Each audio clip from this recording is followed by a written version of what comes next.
All right, birthday's coming up. That's kind of exciting that you get to release an album on your birthday. I know that's going to be a big talking point for a lot of people, but I know how hard you work, and this is a full length, honest to goodness piece of work, a collection of music, a real old school album, 18 tracks, I think. I mean, that is you're giving people a huge gift on your birthday.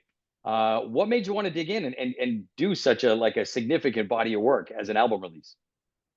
Well, all the music I released, it kind of starts with the songs. We had a couple of songs that I wrote that we put out beginning of the year that did really well. Worst Way, Jesus Saves, and I never really stopped writing. So as I continued to write throughout the year and toured and saw that some songs were kind of becoming hits on their own, I thought, man, we really should put together a whole project. So for me, it always kind of starts with when I have the songs.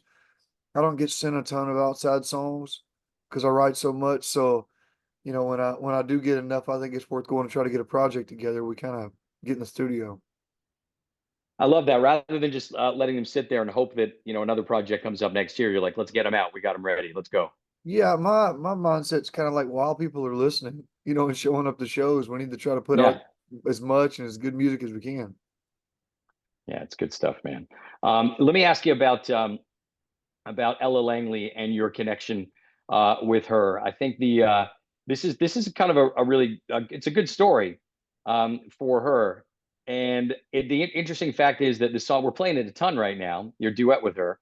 And I thought the interesting thing was that you guys wrote the song together, but I'm just wondering how you decided that this was going to be a song that she was going to put on Hungover on her record, as opposed to maybe a song that you might lead and then have her as a featured artist. Just what was that conversation like? Well, it was really her song, and I just wrote a verse for it as a duet. Okay.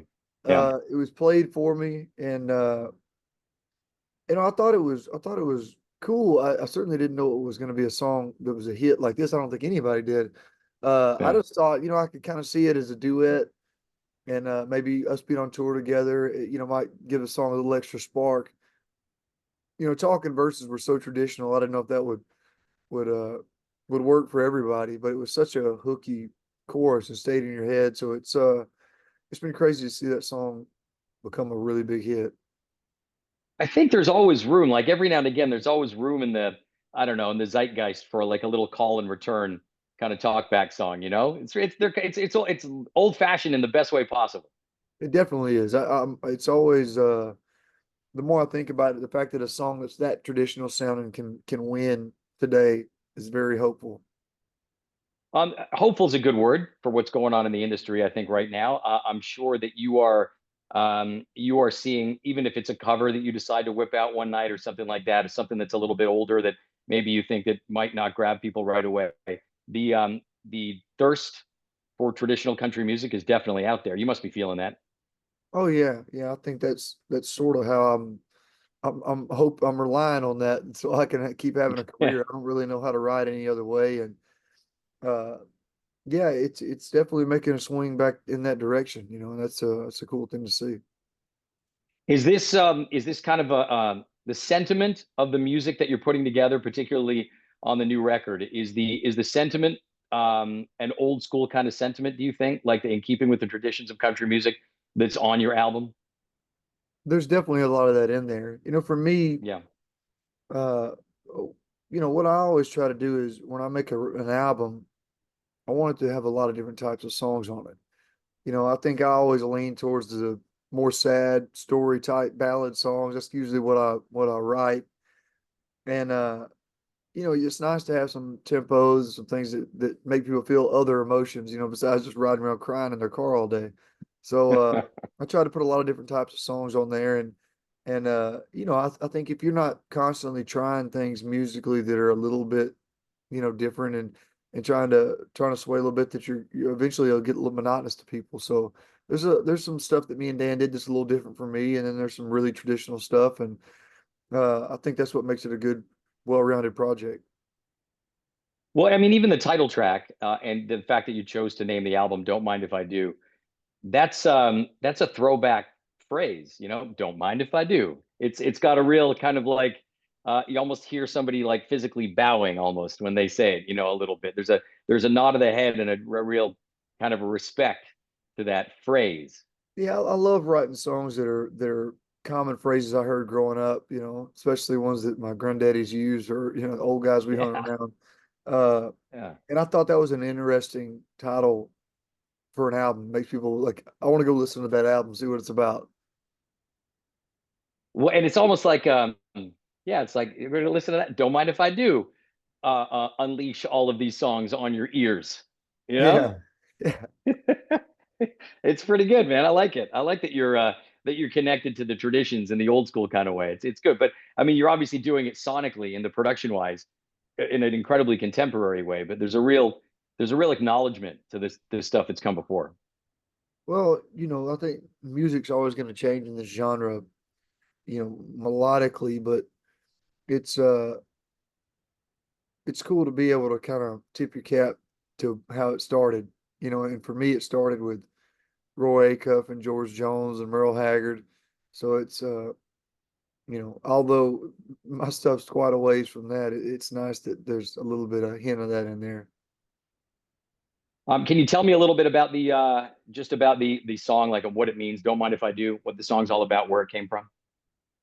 Yeah, I wrote Don't Mind If I Do when I was on the road on tour this year, and I wrote it as a duet. I'd never really heard a song where the female just sang the last chorus and it was a different chorus, and it was kind of in response to the rest of the song. I thought that'd be a cool kind of punch to it, and I didn't really have Ella in mind to sing it.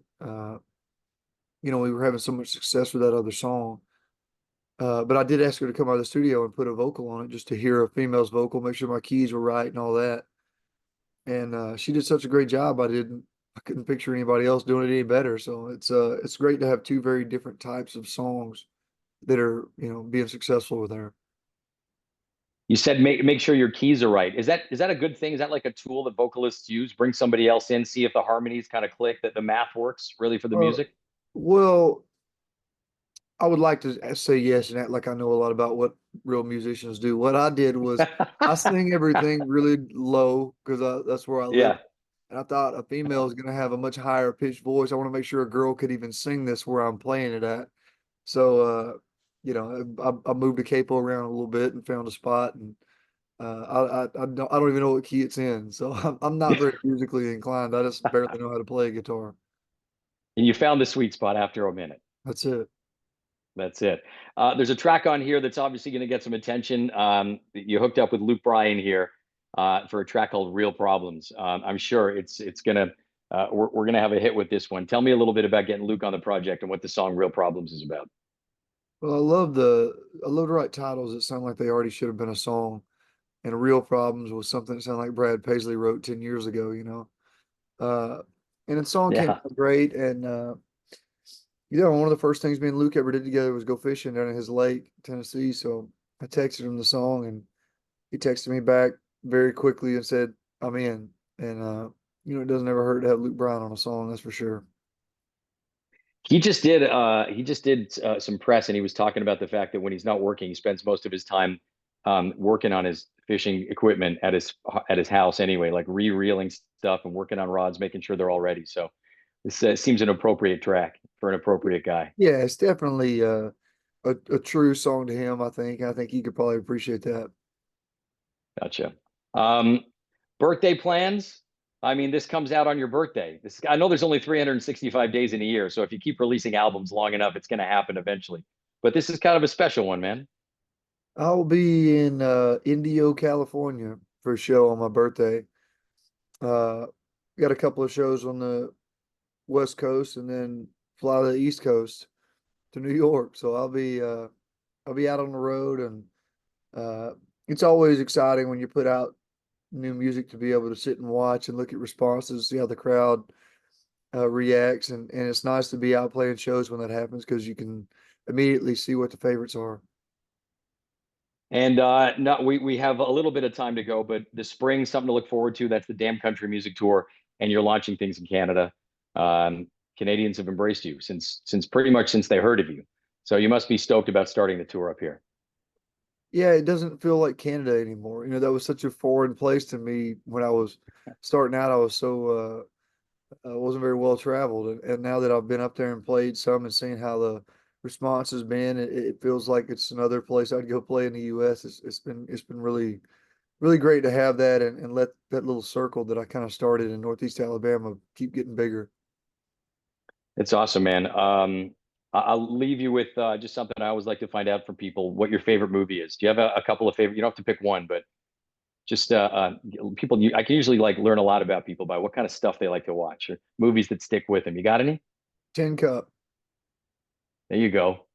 Yeah, Tin Cup, Bull Durham. Those are two of my favorites. That's it. Costner guy, huh? Oh yeah. Always Tim Cup. Thanks for doing this, man. I appreciate it. Good luck on the record. An early happy birthday to you, and I look forward to seeing you up here in Toronto. Appreciate it, man. Good talking to you again. Thanks, Riley. Thanks, man. See you later. Bye now.